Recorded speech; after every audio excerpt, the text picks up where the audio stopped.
Let's clear up some misconceptions about the recent Fannie Mae credit guideline changes because the sky is not falling and this isn't 2008 all over again.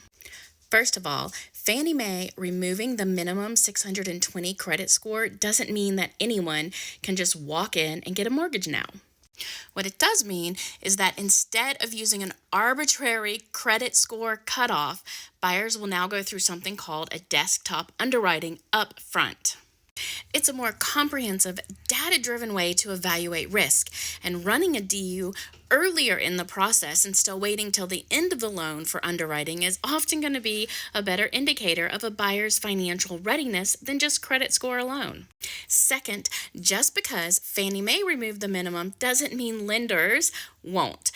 Lenders, mortgage companies, they still have the right to set their own credit overlays, which means there are still going to be many lenders who have a minimum requirement of 620 or higher.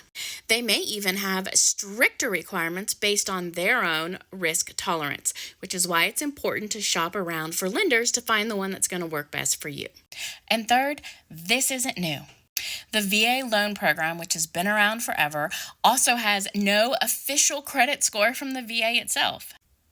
Lenders have still been adding their own guidelines to the VA loans, and VA loans aren't more likely to default. In fact, they have one of the lowest default rates of any loan type. So no, this isn't predatory lending. It's not about pushing people into homes. It's about creating smarter, more nuanced pathways to homeownership for people who are actually ready and deserve a fair shot. So let's stay informed before we panic.